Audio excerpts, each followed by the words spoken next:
Welcome to That 80s Show, and hopefully your little dear ears have recovered from Dori's C-word tirade. Dori? I'm hoping that they haven't. Oh, a lot of dirty mouth. I'm hoping that people are dreaming of it and hearing it at random times in their head, maybe during meetings at work. People didn't hate it. No, they did not. I will just like everyone to know that I was compelled. You actually started that one, by the way. I put a warning on it? No. You know did. what, Dori? No. I did start it. Yes. As I usually do. Yes. You did not discourage it. Of course not. In the structure, you and I have worked in radio. In the structure, you have what one person within the group is called a handbrake to kind of see where that person's going, and you didn't. You're just like fucking foot. I was like pushing your foot onto the accelerator more. You were like, I was Marty McFly and I didn't want to go, and you just Doc Brown stood on my, put the pedal to the metal. We've had an intervention for Dori. Didn't work. It didn't work. I think what made it worse was the C word combined with itching. Itchy. Those two don't go together very well. You can say the C word, but if you prefix it with itchy, yeah, I think we are in a dangerous area. I was watching a very arty, sophisticated movie on the weekend with Jenna Ortega. Oh, is it that new one? The Miller thing. Is it good? I did not enjoy it. Oh, so I'll love it. I do not know what it was about. I don't know if she's a ghost. No, I don't know if think she she's sees a ghost. dead people. No. But in a movie like that, in the context of that terrible C word you said, it's the hilarious C word, which I love so much.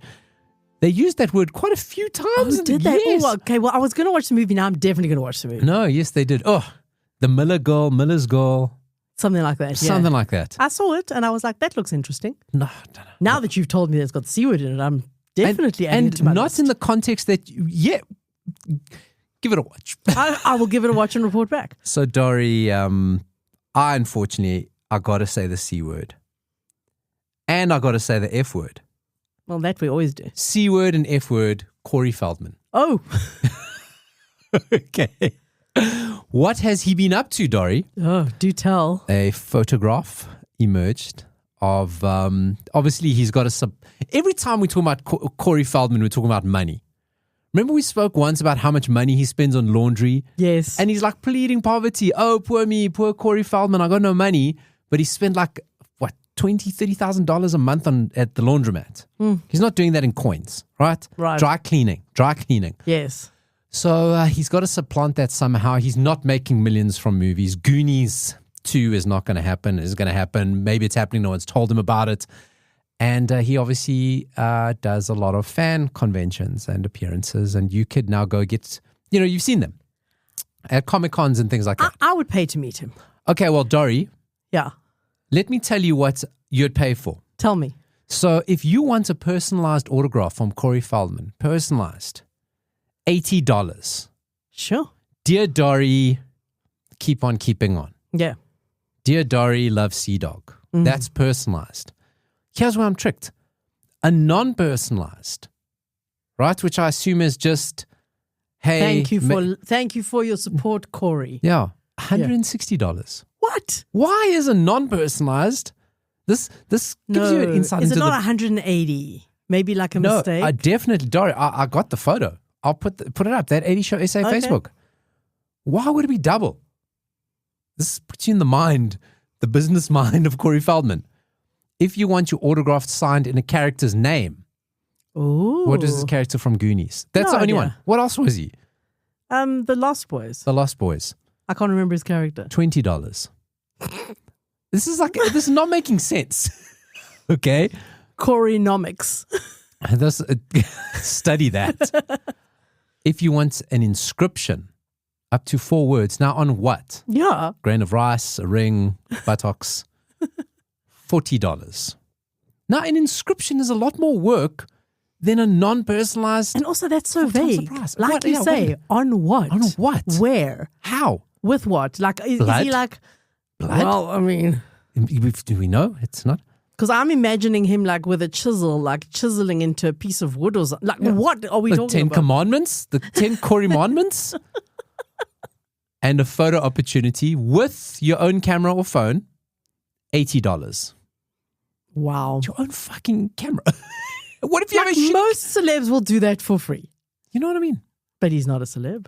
I do not understand the economies at the scale. Yeah, it's Coreynomics. Coreynomics. You're quite right. Anybody, Warren Buffett, he's not figuring that out. No one's figuring that out. He's going, I don't know what is this? It does not make sense. The amount of work and inscription that with carving is cheaper than you're a goonie. I'd still, if I had the money, pay just because I think it would be a wild experience. I think it'd be so fucking great. Yeah. I think it'd be so great. Not because I'm like, oh, I'm so excited. I want to tell people how crazy he is. How crazy. What if an inscription on your camera? What gray area are we in now? Anyway, so a lot of it did start in the 1980s, 1989, and it was a bit earlier in the 80s. The Simpsons this week, of course, comes every now and again. Got to do something, got to remind people they're still there. I'm a big fan of The Simpsons. I love The Simpsons. Have you watched every episode? I have watched every episode. I've watched, I'm up to date on the new seasons with 36 seasons in. Decades. Listen, it's variable. It's a very different show towards, it's glory days with season 7 to 10. Okay, hang on. 11. How long has it been going? Since 1989? It's 36 seasons. That is insane. They're going to 37. They say they renewed until 40 seasons. The longest running TV show of any kind ever. Okay. I definitely stopped watching it in the 90s, eh? So, like a lot of people did, huge fan. Love it. So, this week, story comes out, Marge Simpson. They killed off a major character, Marge Simpson, dead. Yeah. Now, of course, it's a bit of clickbaity because... But is it the final season? No. It's the finale of season 36. Oh, but they're not saying that's the end. No, but, well, they're going to season 40. The clickbaity thing is it's an episode because Simpsons timeline's all fucked now. At one stage they try to keep a timeline. It's all over the place. Kids have never grown up. No one's ever grown. They've had multiple things. There was a stage where they're having Bart and Lisa in the 80s, and then there's another one where they've had Bart and Lisa in the 2000s. It's just they just have to adapt. They're kind of like they're just like we don't care. The timeline doesn't matter anymore. There are people with fucking 4 fingers. They're yellow people. Like, I mean, let's not get too deep here, right? Indeed. And so in this particular episode, they flash forward 50 years. So, of course, Marge, if common logic, she's 30 to 40, 50 years, she's passed away. Yeah. So that was the clickbait. That's how they... Of course, in a flash forward episode, right? Clickbait. Everyone fell for it. Marge Simpson, no, she's not dead. Well, in this theoretical, she did. Then surely Homer's dead as well. He's not dead. He's very old. But in next season when it comes, she's going to be alive again. She's going to be alive again. So that's just the thing. But then her sister did die, hey? Her sisters... The one sister. No, the sisters have not died in any timeline. Oh, really? No. The mom has died. The sisters have not died. They've killed off characters over contract disputes and things like that. Okay. But it made me look into what other 80s shows have killed off characters. Mm-hmm. Okay? Mm-hmm. And you do this for various reasons. So I'm going to give you a couple. Now, listen, we're going to the soap opera realm. People are getting killed everywhere. Yeah, no. People getting killed, fucking Falcon's Crest. It's just, I didn't even get into those. Yeah. Dynasty, people are always dying. I'm talking about major fucking characters that are important to me. To you. To me. Yes. Okay. So, number 1, Optimus Prime being killed in the Transformers movie. Right? Okay, I didn't watch it. So, Transformers, 80s cartoon show, comes out before Michael Bay made the... Have you ever watched any of the new Transformers? I watched, I think... almost the whole first movie, and I was just like, I can't watch this. I can't see what the fuck's going on. There's too many things moving. It's not my kind of thing at all. I dig it, but I just can't see it. And then you got Megan Fox, and she's very pretty. I like her running, but stop running. Yeah, it's just exploitative now. Yeah. So the first Transformers movie was an animated movie. Oh, I'm talking about the real life. No. So this is the animation. So we're going back. There was an animated series, obviously like everything in the 80s to sell toys. And they made a feature-length movie. And I've told you the story before. It was my friend's birthday party, and he had hired. Yes. And it came out on the Friday, and we were all there on the Saturday. Want to watch a Transformers movie. Within the first fucking 15 minutes, Optimus Prime dead. We're like, are they going to bring him back? And no. Watch the movie. He's dead. You're like, what the fuck? That is really bad. It's like watching He-Man die. Like watching Lino die. Like, why dead? Optimus Prime dead. Like, what the fuck? Optimus Prime is dead. You're 8 years old. What? This came in 1986. Yeah, 6 to 8 years old, I would have... He is dead. Okay? Did kids cry? Oh, we didn't know how to process it. Yes. First, he's a robot. How can a robot die? Dead. So then the next season of Transformers comes out. Okay. Honestly, you wanted to ask a question? No, I was going to say what was the thinking behind that, but I think you might be getting to it. So the next season of Transformers comes out, and it's going to be on, I don't think there was KTV at the time. I think we're still going to be on SABC.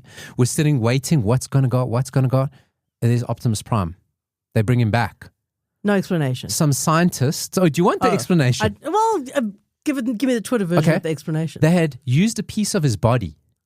Okay.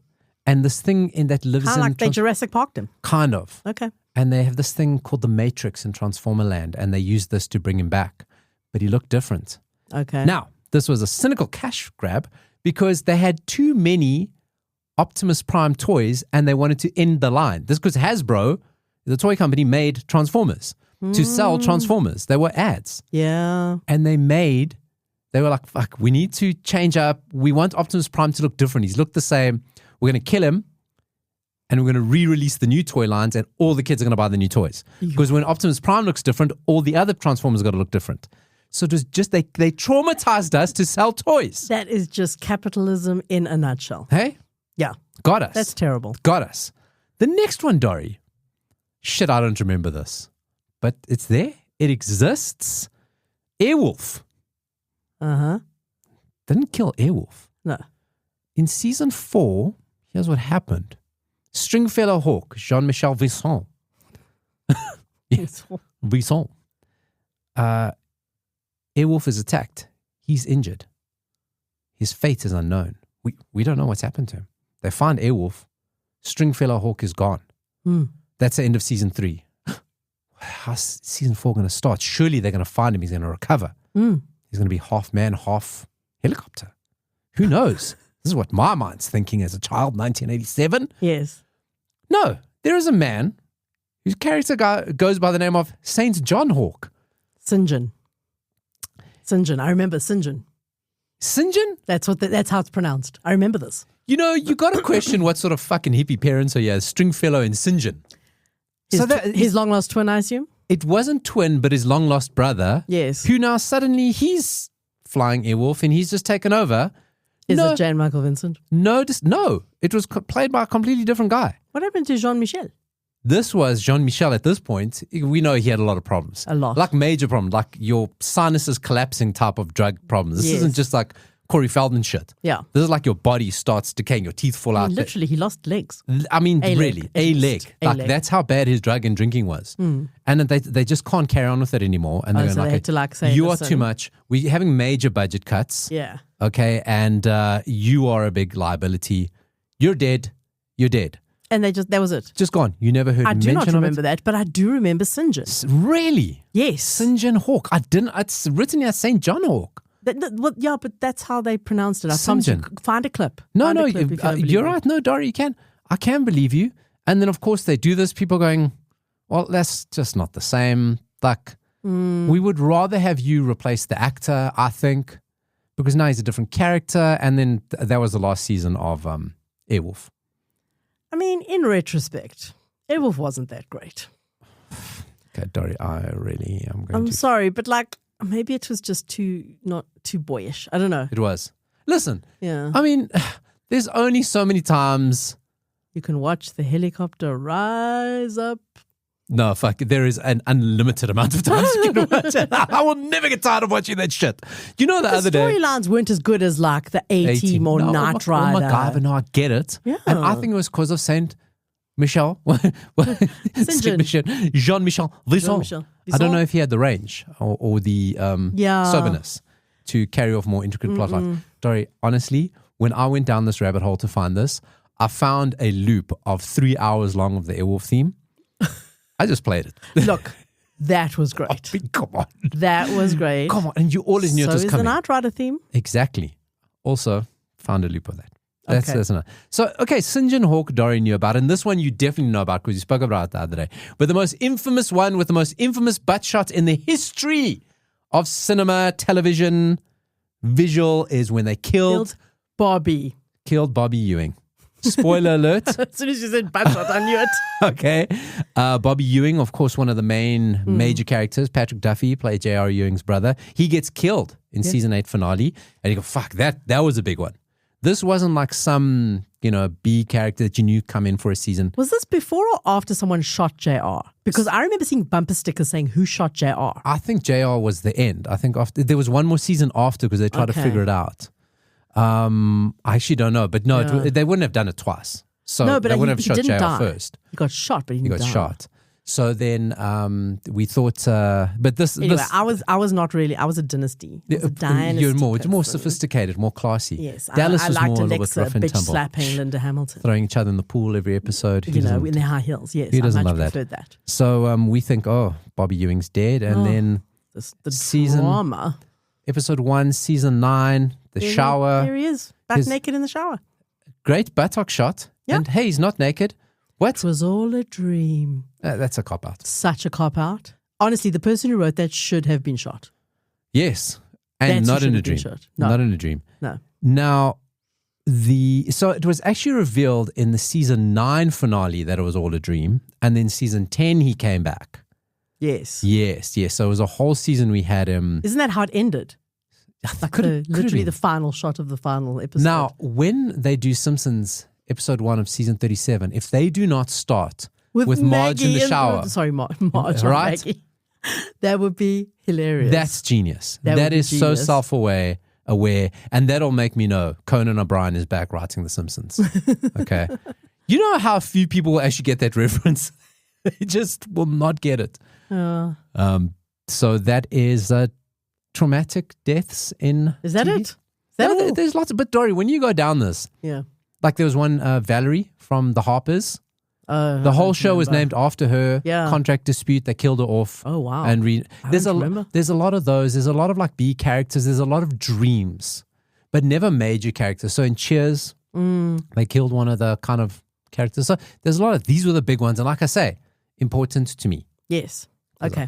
Fair enough. Transformers, Airwolf, Fair enough. Patrick Duffy's bottom. Patrick Duffy in the Buffy. Patrick Buffy. So, Dori, movie recommendations on that 80s show. Listen, watch everything we talk about on the show.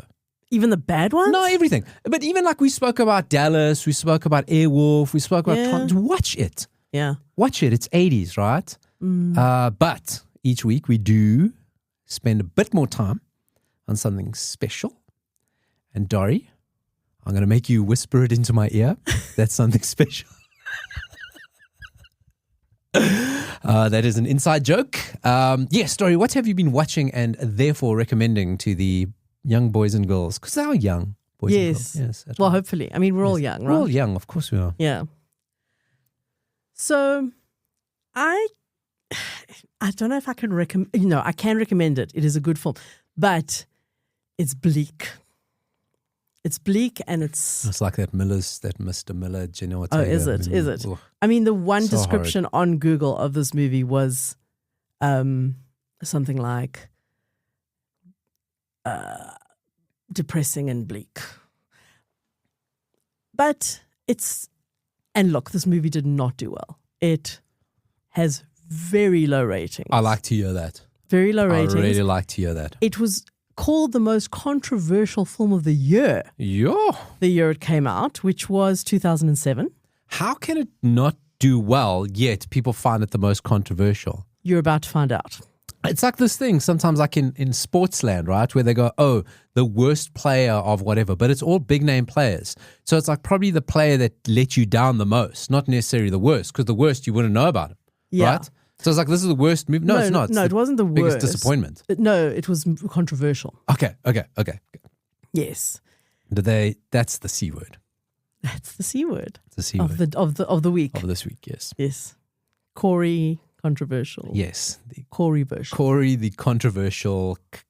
You're right, Karen. So, this movie is a true story. Mm. Yes. A story that everybody knows.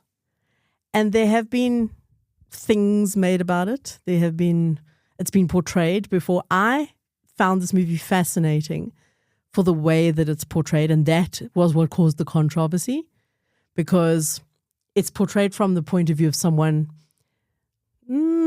that is hated by the world, possibly. Jeez, this is a run-up, Dori. Yeah. I've watched this very movie intrigued. before, but I'd forgotten about it. And then I was reminded about it. It's available on YouTube, but that's not because it's bad. The whole thing is on YouTube, but it's not because it's a bad movie. It's actually quite arty, Okay. I think. But like I say, it didn't do well. Mm-hmm.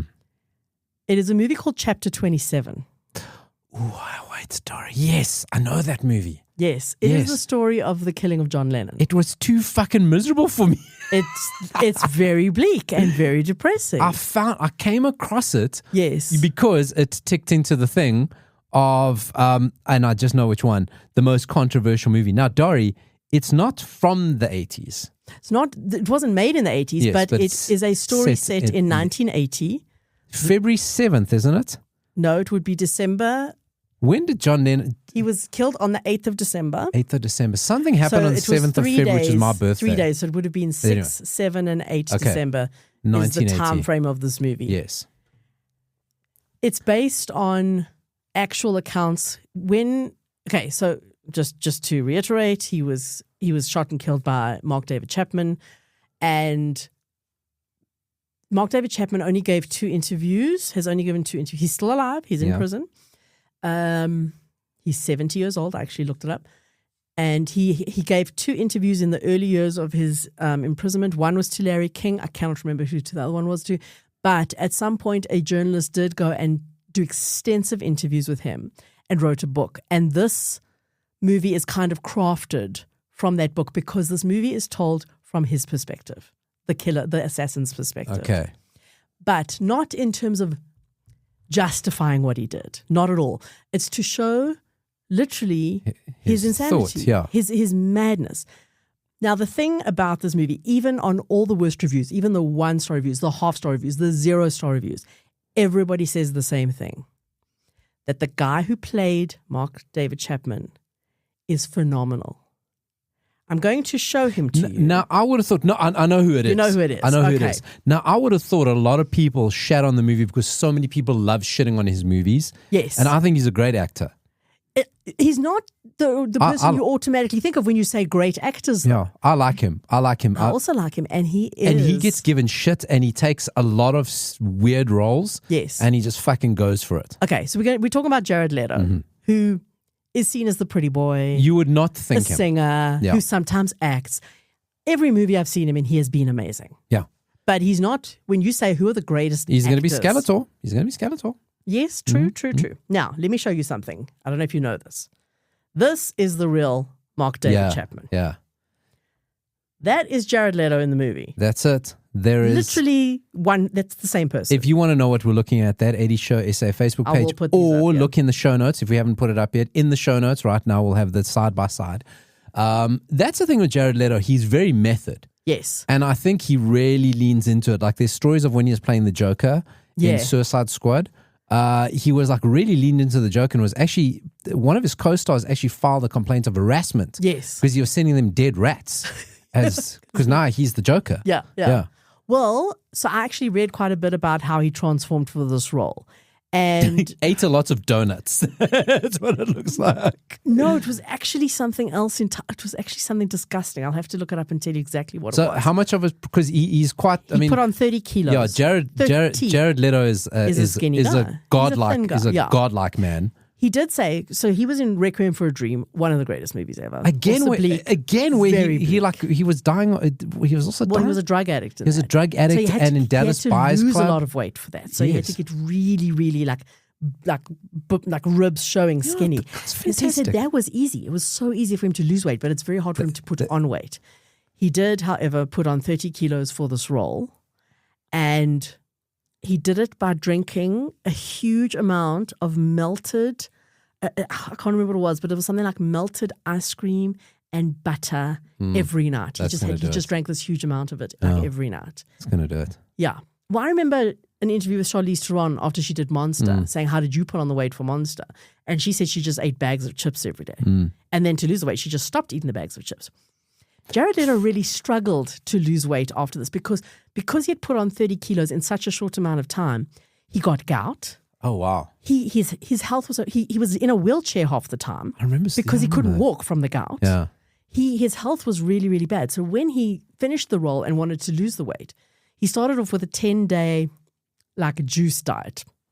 And he said he lost like almost half the weight in just those first couple of weeks. Juice, you say? Yes. Yes, indeed. Yes. Juice. You know what I mean. Yes. But he said he never, ever got back to normal. His body never came back to how it was before. His health never got back to how it was before. He said he would never, ever do that again. I implore you to go look for a photo of Jared Leto shirtless today. Oh, yes. If that is not a normal body, I know, I'll take but two. Obviously how he feels. Yeah, sure. Not how he looks. You know what I love about Jared Leto, right? So he was in this show in the 90s, My So-Called Life. That's the first time we see him. Yes. Pretty boy Jordan Catalano, right? Way prettier than Claire Danes. Wait, she's pretty. Not as pretty as him. Most people aren't as pretty as him. And then he appears in Fight Club. Then he's in Fight Club again, pretty boy. First chance he gets fucking smashed. His face smashed to a pulp. And he said that's what he wanted. He wanted to look like shit because he's tired of being beautiful. But he was beautiful even with his face smashed to a pulp. Better looking than me. So this is a terrible time of my life. Yeah, sure. Okay, so he is playing the man who killed. And there is this, the man John Lennon. And the whole way through the movie, Lindsay Lohan's in this as well. And she's great. Is she Yoko? She's not Yoko. She's really great. Who plays John Lennon? Or is this post? No. So there is a guy who plays John Lennon. He's actually, I looked that up as well. Bit of a long story. So let's do the John Lennon guy first. The guy who plays John Lennon is a British actor who hasn't really done a lot of stuff. He actually looks enough like John Lennon that he was a John Lennon impersonator. Okay. And there was another movie that was going to be made about John and Yoko. Oh, and yeah. Not long after John died, in 1985 or somewhere around there was a movie going to be made about him, and he had been cast. And Yoko axed him from the role because of his name. Do you know what his name is? It was I've heard the story. Lindsay Chapman is his name. And she said, no, we cannot have somebody with such a similar name to play the role of John. So he was axed. That is the, I was thinking, because I know there was like a freak thing like that. Yeah. That the names are the same. Yeah. How crazy. Yeah. But when he auditioned for this role, like the director said, that, like he was the best option. So, and they were like, so what? That's your name. That's your name. What can we do about it? Like, we'll live with it. I have to say, when I saw the credits, I actually thought, oh my goodness, is he a relative? Yeah. But he's not. He's not a relative. It's a pure coincidence. Yeah. But the whole way through this movie, first of all, Jared Leto, never mind the physical, visual transformation.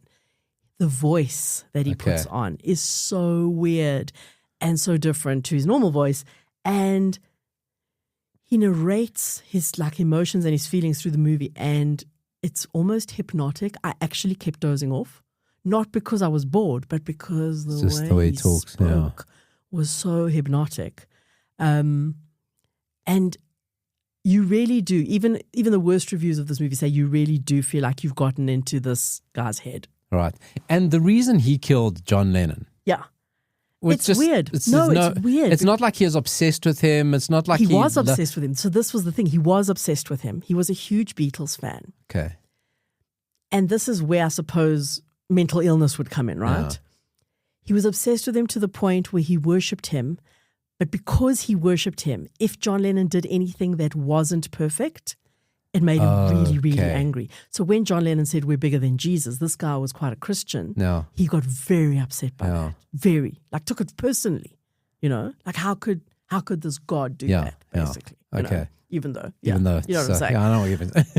And I mean, mental illness, he was enamored, absolutely enamored. And I mean, if the depiction of the movie is accurate, which I think it is, he actually meets him he doesn't kill him when he first meets him. Mm-hmm.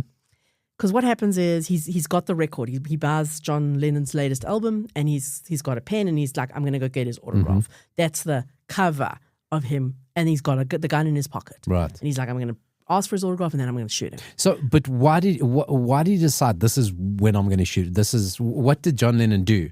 Or it's just like you can't explain so that? So John Lennon was living in New York, and this guy actually lived in Hawaii. Okay. But there's a whole other part of the storyline which involves the book Catcher in the Rye. Yes. Where he like kind of took on the persona of the main character of Catcher in the Rye, Holden Caulfield. Okay. By the way, such an overrated book, honestly, just saying. But I mean, that book. Without that book, I don't know if he would have done it. It really seemed to be what pushed him over the edge. Yeah. Oh, not a good review for that book. This book will make you kill Beatles. Yeah, I mean, look, I don't think that the author had that intention. Yeah, well, let's be honest. Who knows? Read between the lines, Dori. Yeah. Oh, subtext. So he had such delusions. There's parts in the movie where he's like riding in a taxi and he's telling the taxi driver how he's just in the studio with John and Paul. He's completely. He thinks he's Ringo. Well, no, he said he was their sound engineer. Okay. So he was Ringo. completely deluded, and very depressed, very lonely. Mm-hmm. Even though he was married, and is still married to that same woman to this day, even though he's been in prison since 1981. Oh. Crazy, absolutely nuts. They're doing conjugals. I don't know. She stayed with him. Also, his wife's Japanese. Weird. That is, yeah. Weird. Well, okay. not weird, like probably very intentional. And probably quite likely living in Hawaii. I mean, there are a lot of No. Japanese They people. met before they moved to Hawaii. Okay. I think. Okay. Yeah. Anyway, I read a lot of stuff. It's all jumbled in my brain right now. But so what happens is he actually meets John Lennon, gets the autograph, and you can see he's like, like when you just like idolizing someone and you can't handle it. Yeah. You're starstruck. You can't say anything. And he's looking at him and he's smiling at him, and he's like, oh my god, it's really him. And then there's this whole little in a monologue in his head afterwards of like, okay, you got it. And he was really nice to you because John Lennon was really nice to him. He was really nice to you. Just get on the bus and go to the airport and just go home. And he like walks himself in circles and he's talking to himself in his head. And he convinces himself, no, it's all good. I'm going to just go, and I've got his autograph, and I'm going to frame it. I'm going to put it on my wall. And then the voice changes and goes, no, you came here to do something. You've got to do it. You've got to do it. That's crazy. You'll regret it if you don't do it. And he has claimed since that he didn't do it for fame and notoriety, but I honestly think that there had to have been a little bit of that in there because he was such a nobody. Like, nobody even paid him any attention. He was so weird as well. Like, he was just this weird guy. And he's been in jail for 40-odd years, 45 years and now. And he was eligible for parole in 2001. He has been denied parole 13 times. Really? So, yeah, every time he's denied. And he's now 70. He's going after Paul McCartney next. Well, apparently he had made threats against Ronald Reagan and a whole lot of other people. This dude's got high ambitions. He's not well. But the movie itself is fascinating. I think really well done. I think Jared Leto is just phenomenal to watch. It is bleak. It is depressing. It is everything you expect it to be. Even though you know it's coming, you dread it. You actually dread it. I actually had to pause it before. So, I was like, oh my God. What role does Lindsay Lohan play? So she is actually, and I looked this up because I was wondering if she was based on a real person because her name's Jude. Okay, so she's a composite. She's a composite fan. No. There were always lots of fans hanging out outside the apartment building hoping to meet John. Yeah. And so she was just one of them. And he befriended her, but then he like kind of freaked her out because he was so weird and said something to her. Like he hinted at it, that he was like, I'm either going to do something really good or really bad. And she's like, what do you mean really bad? Kind of thing. So look, it's really worth watching. So I see Sean Lennon's son didn't like Lindsay Lohan. He's John Lennon's son, Sean. John Lennon's son, Sean. They're actually friends. They're friends, but he was very upset with her for doing the movie. Oh, really? Yeah. Wow. Yeah. Okay, that makes a lot of sense. They're bad friends. She's really good in it. Really? Yeah. So all we are saying is give chapter 27 a chance if you feel like something very bleak. So... Good recommendation, Dori. That is fantastic. Yeah. I unlocked a Clint Eastwood thing now. Oh, excellent. So, like I said, last week we reviewed Firefox, which again, Firefox, I was wondering, how close was it to Airwolf? You're both fire and air, they're both elements. Fox and wolf. Was I drunk? I don't know. But anyway. And again, like I said last week, is that we associated him with good Dirty Harry, good West. We associate him with good movies, right? Mm-hmm. And as a director, and then of course he does Firefox, which is bad. And then I realized he does a lot of other bad movies. Oh yeah, I found another one from 1989. Does it have a chimp in it? So this is what they try to recreate. Oh, no. So they go, you know what? We did Any Which Way You Can. We did Any Which Way You Lose. Any Which Way But Lose. Yeah. Clint Eastwood does comedy. Same director of one of them. I don't think of both. The same director goes, we've done magic before. This time, instead of hanging out with an orangutan, I'm going to pitch you a movie. That guy, except no orangutan, white supremacists. Alrighty. What a romp. What a romp. Okay. Shenanigans all around. So the movie's called Pink Cadillac. Sounds familiar. No, because you're thinking of the songs. I'm not thinking of the song. So despite there being two songs from the 80s released before this, one by Bruce Springsteen and one by Natalie Cole, neither of them are used in this movie because better judgment by both those two and their people. Okay. So Clint Eastwood stars a bounty hunter, right? Specifically for people who skip bail. Now, do you know, like, this is an interesting thing. If you are a low-level criminal and you get bail and you can't afford to pay bail, you take out a bail bond. Yes. Right? And now this is very risky as you're the bail's bondsman because it comes with very high interest rates, very like crazy terms, and you're more than likely to run away because you're a criminal and you're a really low-end criminal. You're not exactly the trustworthy guy. No, but of course, if you're giving these people loans, you're like going, well, I'm not the best guy either. So he's a bounty hunter specifically to get people who've either skipped out in their bail, skipped out in their bonds, right? So that's his job, to go find them. He's very good at it because he's fucking Dirty Harry. Uh-huh. Except you know how he catches people? Disguises. Oh, God. Terrible disguises, Dori. Imagine the cheapest fake nose and wig you can buy at China Mall. Oh, no. That's how bad his disguise. He's a clown. Fake mustache, clown, Elvis. He loves doing Elvis. And that's how he gets people. Everyone loves Elvis. How, whatever. Also, America, if you see people dressed as Elvis walking around, you don't even bat an eye. You don't even, it's just, like, that's just normal. people. Still, to this day. To this day.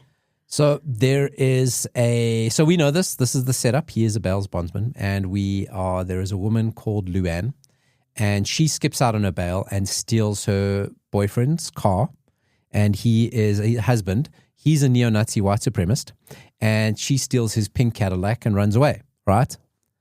Is she played by anyone famous? She is played by Bernadette Peters. Oh, okay, yeah. So not bad, bad.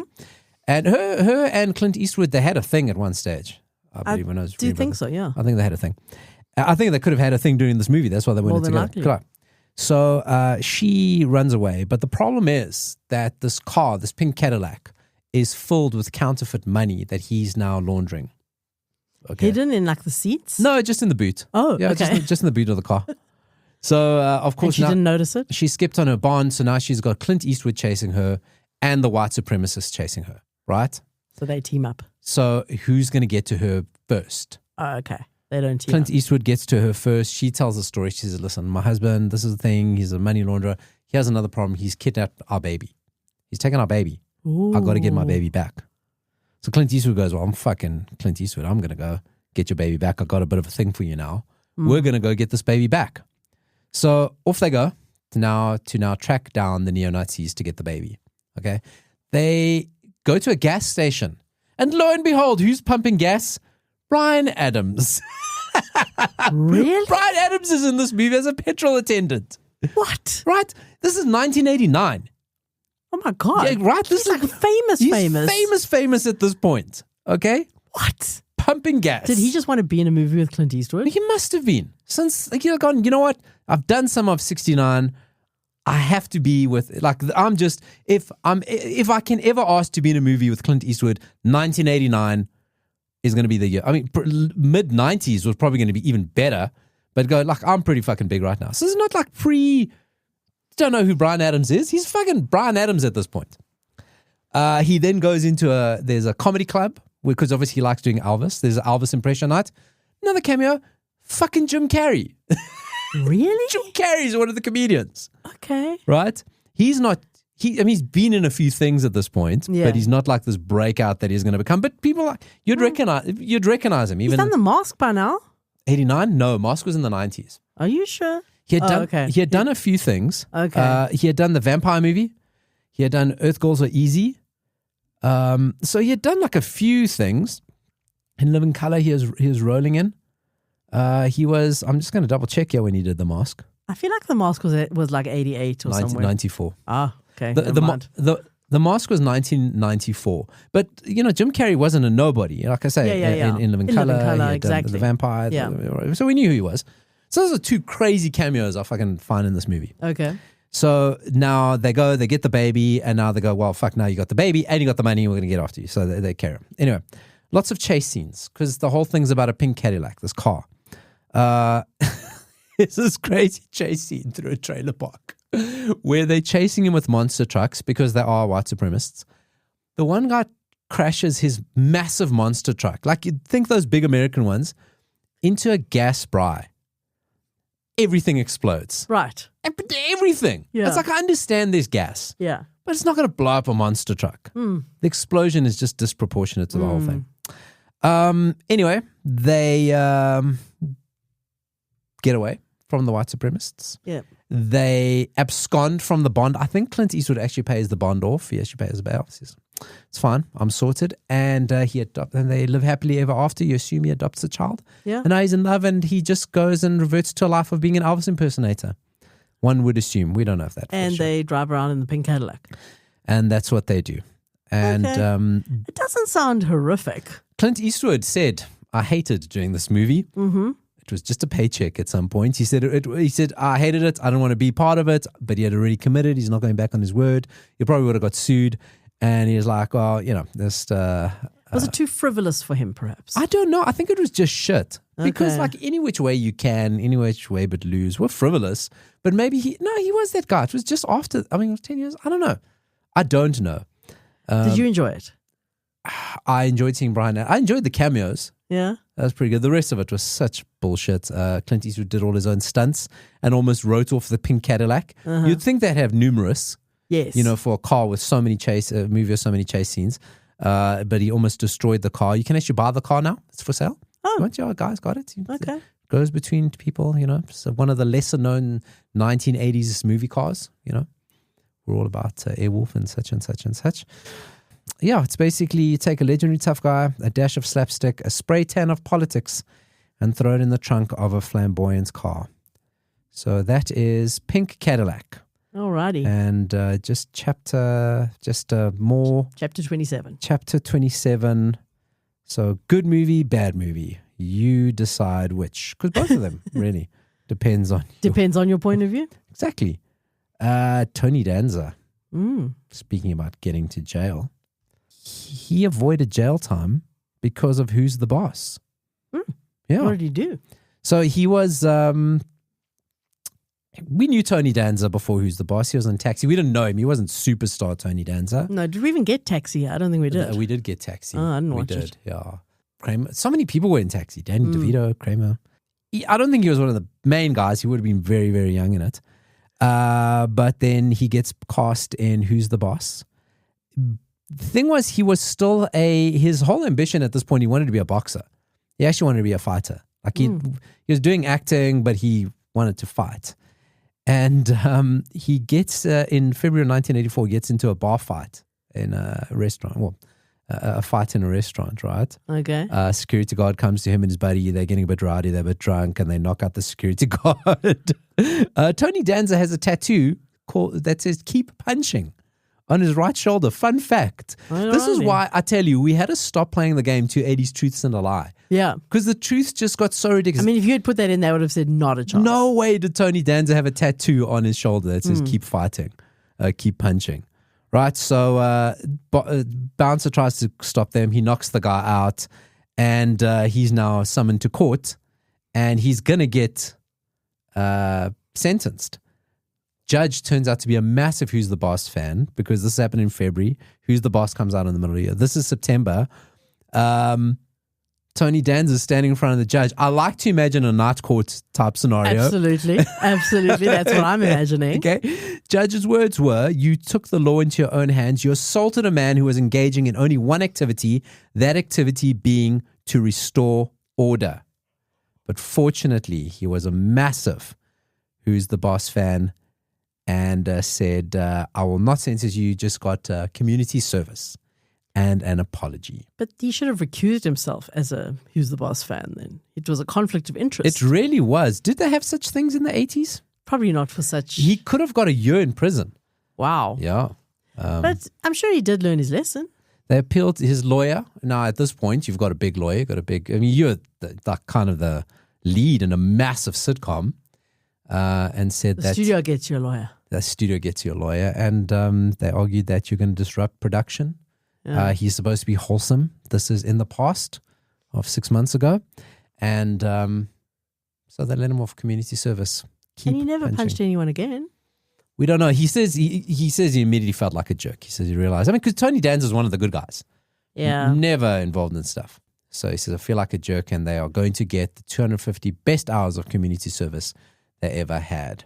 So what about the people who did community service with him? Do you think like they recognized him and went, oh my God, that's that guy from that show? The guy. And when no one knew what to do, it's like, who's the fucking boss around here? Who's going to tell us what to do? That guy. He's literally in a show called Who's the Boss. So ask him. Now, Dori, last week you spoke about Rob Lowe can't keep his shirt on.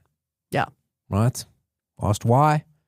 He keeps taking shirtless selfies. He said, because I fucking can. Exactly. I'm not John Stamos. And no one is complaining. No. We're not complaining. Who is complaining? Yeah. Someone's complaining. Oh, really? In this world. No, someone would complain. Everyone's complaining about everything. Is it his wife?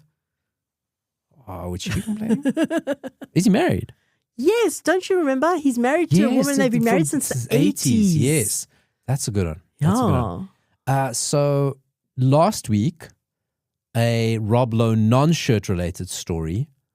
This week, a Rob Lowe shirt related story. Okay. He's talking about his favorite scene when you're shooting St. Elmo's Fire, saying the scene was the most 80s scene. You just don't get any more 80s than that. You a fan of St. Elmo's Fire? I am, but I need to rewatch it. I do not remember any of it. His character was Billy Hicks.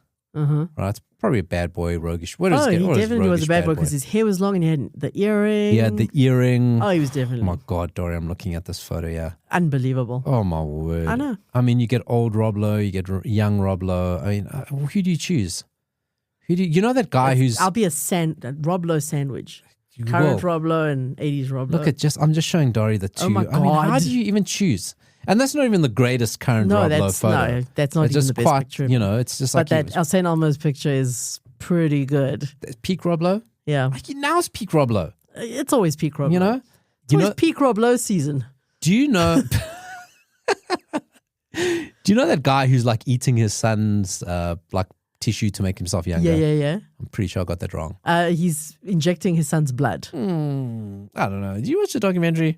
I've watched the documentary, but I know a bit about it because I heard about it on a podcast. Sorry, there's a weird sex thing going on with that. No, it's not a weird sex thing. And apparently he is looking well, but according to the podcast, no, he's looking good, but it's because he not only is injecting his son's blood, he also like became a vegan and does this whole exercise routine. So he would have looked good without the blood. No, he does that. But it's like, it's weird. It's fucking weird.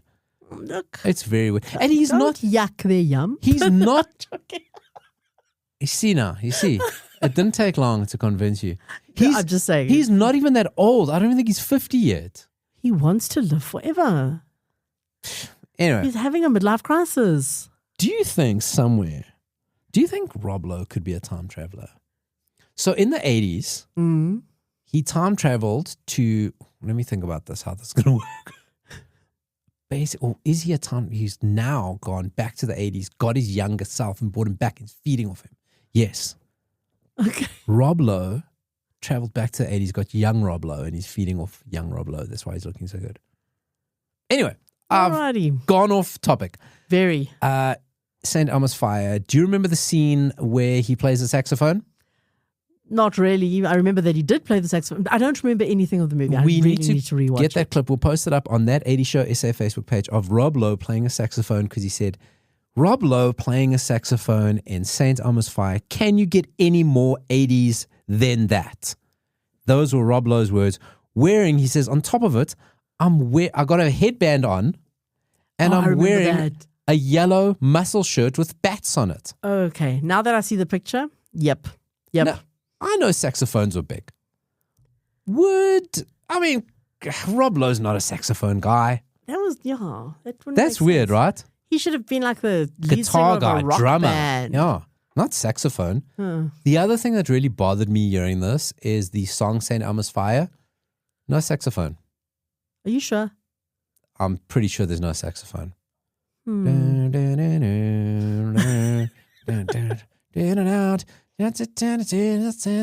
There's no saxophone. I'm telling you. Not even in the bridge? No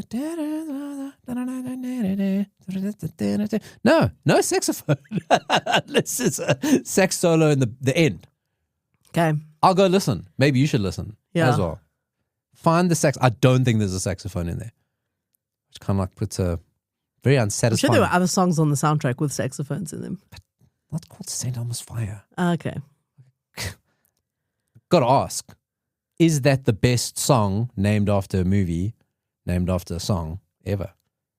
St. Elmo's Fire? Movie song had the same name? The best? There What wasn't. was St. Elmo's Fire? Was the name of the bar where they used to all hang It was out? a pizza place or bar. I know there used to be a pizza franchise called St. Elmo's Fire, but Well, yes, St. Elmo's. the St. Elmo's, but the bar. Yeah. Yeah, I think the bar was called St. Elmo's Fire or St. Elmo's. Yeah. We really know fuck all about St. Elmo's Absolutely Fire. nothing. Really got to rewatch it. I remember that Demi Moore was really pretty and that Rob Lowe was really pretty.